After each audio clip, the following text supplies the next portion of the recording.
Bonjour. Aujourd'hui, on va voir une leçon d'orthographe, l'accord du participe passé avec être. Avant tout, on doit reconnaître les objectifs de cette leçon et qui sont être capable d'identifier le participe passé dans un temps composé, être capable d'accorder les participes passés avec l'auxiliaire être. Maintenant, je vous invite à regarder ensemble le tableau pour étudier les exemples suivants. Le garçon est tombé. La fille est tombée.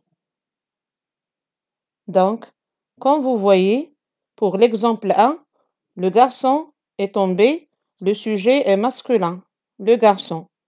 Par conséquent, le participe passé tombé est aussi accordé au masculin et a pour terminaison E accent. Pour l'exemple 2, la fille est tombée, on remarque que le sujet est féminin et même le participe passé tombé est accordé au féminin E accent E. Donc, on peut conclure que le participe passé s'accorde en genre avec le sujet lorsqu'il est accompagné de l'auxiliaire être, c'est-à-dire lorsque le sujet est masculin, le participe passé est aussi masculin, et quand le sujet est féminin, le participe passé est féminin. Passons maintenant aux exemples 3 et 4. Comme vous voyez, l'exemple 3, les jeunes garçons sont adossés au mur. On a un sujet qui est masculin pluriel, les jeunes garçons. Et on remarque que même le participe passé est accordé au masculin pluriel, adossé, E accent S.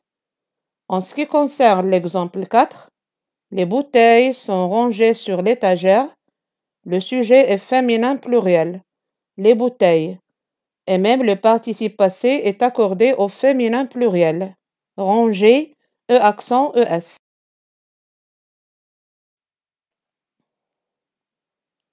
Donc, on peut conclure que le participe passé accompagné de l'auxiliaire être s'accorde en genre et en nombre avec le sujet. Mais que faire lorsque le sujet est un pronom personnel, exemple je, tu ou bien nous? Dans ce cas, il faut savoir qui désigne ce pronom pour pouvoir accorder correctement le participe passé en genre et en nombre.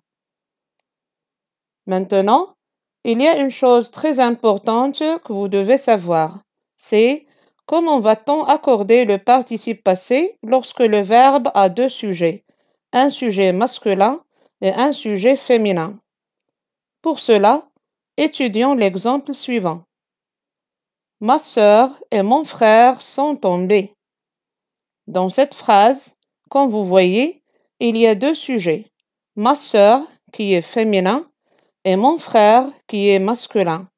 Par contre, le participe passé tombé est accordé au masculin pluriel, c'est-à-dire E accent S comme terminaison. Donc, on peut conclure que lorsque le verbe a deux sujets, un sujet masculin et un sujet féminin, le participe passé s'accorde au masculin pluriel. Et comme ça, on est arrivé à la fin de notre leçon. Je vous remercie d'avoir été attentif. Au revoir et à la prochaine.